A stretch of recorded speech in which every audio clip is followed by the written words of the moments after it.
My fiancé posted making him take a polygraph test before the wedding. If he loves me, he has nothing to hide.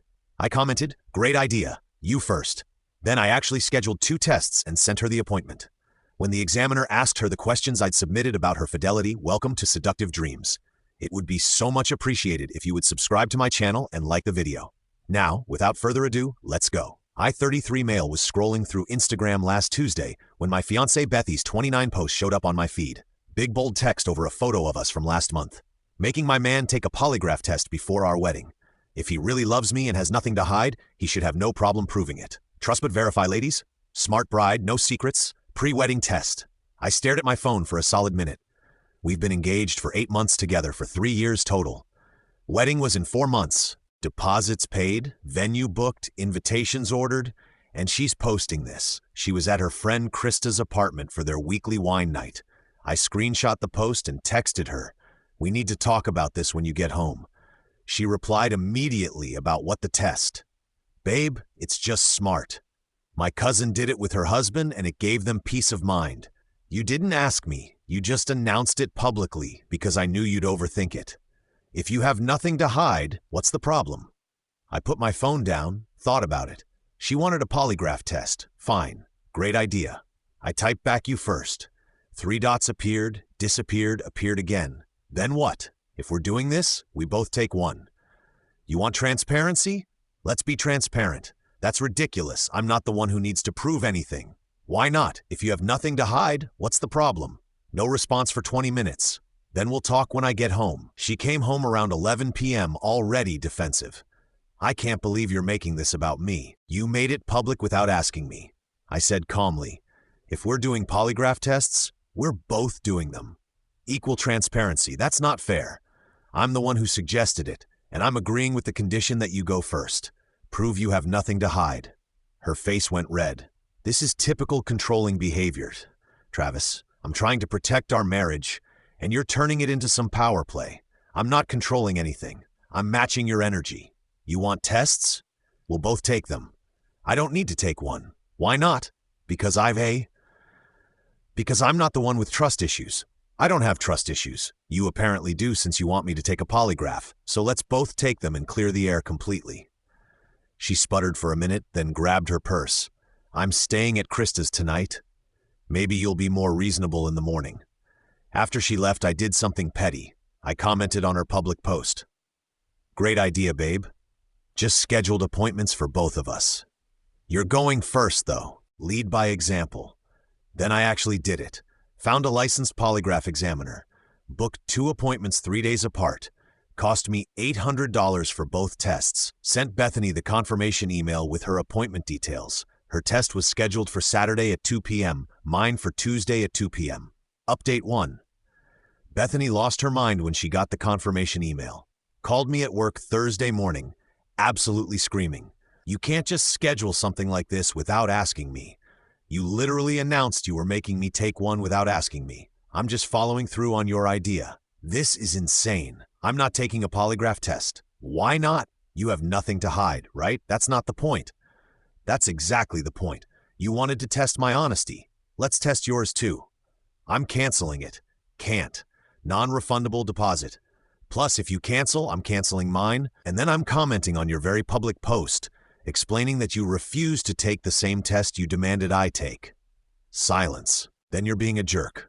"I'm being fair. Saturday at 2:00 p.m. the examiner's office is downtown. I'll drive us." She hung up on me. That evening, her mom called. "Diane, this woman already didn't like me much, thought I wasn't ambitious enough for her daughter. Travis, Bethany is very upset. I know, she doesn't want to take the polygraph test she publicly demanded we do. Well, she didn't mean she had to take one. She was talking about you, right? But if we're testing for honesty and fidelity, seems like we should both do it for the marriage. That's ridiculous. She's been nothing but faithful to you. You on the other hand, me on the other hand." "What?" Pause. "Well, I don't know what you've been up to exactly. You don't know. So let's test both of us and remove all doubt." She huffed and hung up. Saturday came. Bethany barely spoke to me all morning, tried to claim she was sick. I told her we could reschedule, but I'd still cancel mine and post the reason publicly. We drove to the examiner's office in silence. The examiner, a guy named Paul, was probably in his 50s. Retired law enforcement, did corporate and private polygraphs, very professional. He explained the process, the questions, how it worked. I'd submitted questions in advance. Standard stuff for relationships. Have you been sexually intimate with anyone else during our relationship? Have you had romantic feelings for someone else during our relationship? Have you lied to me about where you were or who you were with? Have you hidden any major financial debts or secrets from me? Is there anything you're currently hiding that could affect our marriage? Bethany went into the testing room. I waited outside. The test took about 2 hours with all the setup and questions. When they finished, Paul called me into his office. Bethany was in the waiting room looking pale. "Mr. Travis, I need to be direct with you. Your fiancé showed significant deceptive responses to multiple questions. My stomach dropped." "Which ones?" He showed me the printouts. "The first question about sexual intimacy with others. Clear deception indicators. The question about lying about whereabouts. Deception. The one about hiding things. Major deception. What does this mean? It means she wasn't truthful in her responses to those questions. Now, polygraphs aren't 100% accurate, but these are pretty clear patterns. I'd recommend you have a serious conversation with her." I paid the balance, walked out to the waiting room. Bethany was crying. "Let's go home," I said quietly. In the car, she started before I could. "The test is wrong. Those things aren't reliable. I told the truth and it still said I was lying." "Bethany, what? Just tell me, please." She was quiet for a long time. Then it was just twice, and it was before we got engaged. Everything went cold. "What was twice?" "There's this guy at my office, Cole. We had dead. There were 2 times, but it was before you proposed. It doesn't count." "When before I proposed?" "Like a month before I had proposed 3 years and 1 month ago. A month before that, we'd been talking about moving in together, planning our future, and you've been working with him this whole time. It didn't mean anything. It was just physical. I chose you, Travis. I said yes to you after sleeping with him. It was a mistake twice. I'm sorry, but you can't be mad. You made me take that stupid test. This is your fault for pushing it." I almost laughed. "Almost. You demanded I take a polygraph test to prove I was faithful, and you've been hiding that you cheated on me. It was 3 years ago. You lied about where you were multiple times, apparently, since the test caught that too. What else did you lie about?" She wiped her eyes. "Nothing. The test says otherwise." We got home. I went straight to my computer and started looking up wedding cancellation policies. She followed me into the office. "What are you doing, seeing what we lose if we cancel the wedding? You're not seriously breaking up with me over something that happened 3 years ago that I didn't even have to tell you about. You had to tell me because you failed a polygraph test that you demanded. I demanded you take one because you were projecting. You cheated, so you assumed I did too. I just wanted to be sure that I was as dishonest as you. Well, good news. I'm not. Which we'll never know for certain because I'm canceling my test. You have to take it now." "Why? You failed yours. The wedding's off. There's no point." She started hyperventilating. "You can't do this. Everything's planned. People are coming from out of town. The venue, the dress, the thumlas. You should have thought about that before you cheated on me and lied about it for 3 years. I'm calling my mother. Go ahead." Update 2. Diane showed up within the hour to brought Bethy's sister Michelle for backup. The 3 of them staged an intervention in my own living room. "Travis, you're being unreasonable." Diane started. "How am I being unreasonable? Bethany made one mistake years ago. You're going to throw away your entire relationship over that. She cheated on me twice with a coworker, then lied about it for 3 years, then demanded I prove my faithfulness. Yeah, I'm throwing it away." Michelle jumped in. "Men cheat all the time, and women forgive them. You can't even forgive one mistake. 2 mistakes.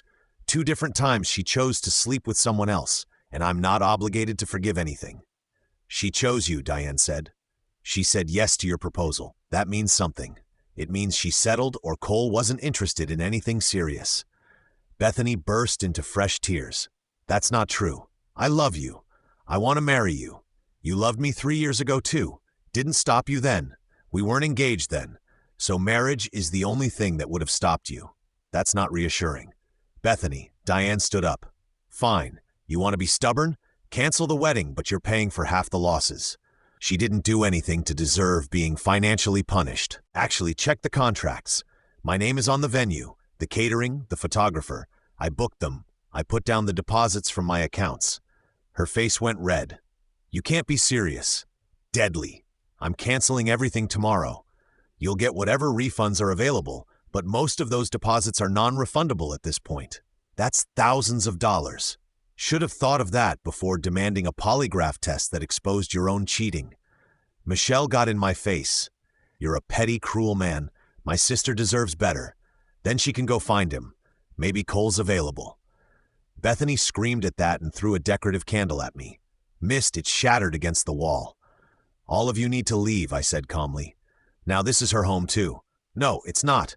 Lisa is in my name. She moved in with me. Bethany, you have until next weekend to get your stuff out. You can't kick me out. I can, and I am. Be out by next Sunday, or your stuff goes to storage and you can pay the fees. They left, but not before Diane told me I'd regret this decision for the rest of my life. Monday morning I started making calls. The venue was the biggest loss. $8,500 non-refundable.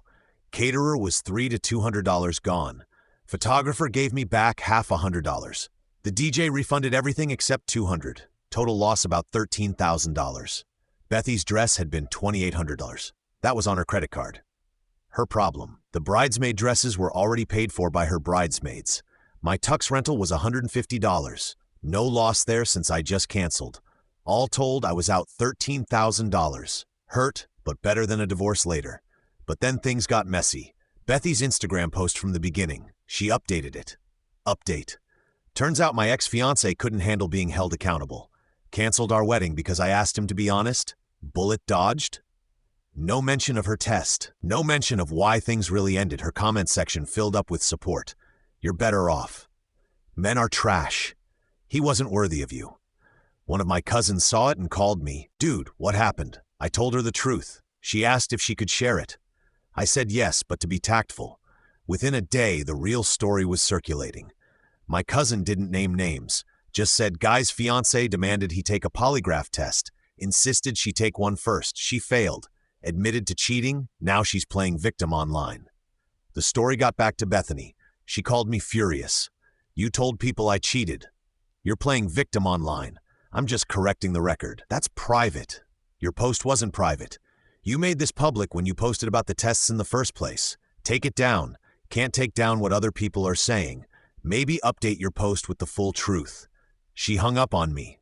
2 days later, I got a call from Cole, the coworker. Travis. Hey man, this is Cole. I work with Bethany. I know who you are, right?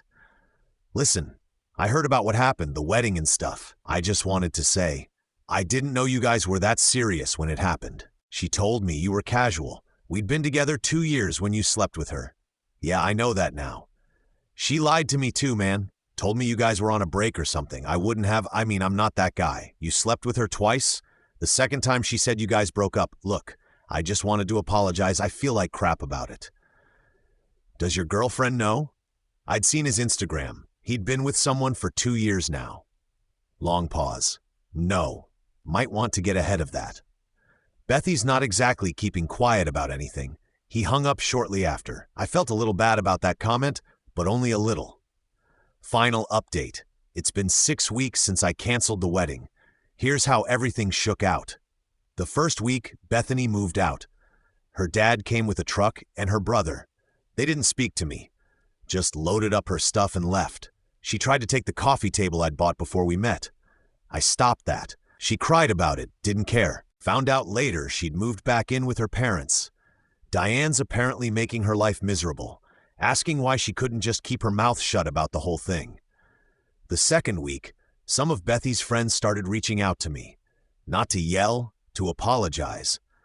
Turned out Bethany had been telling them for months that I was probably cheating and acting suspicious. She'd been building a narrative to justify the polygraph test demand. One friend, Ashley, told me Bethany had been weird about Cole for years.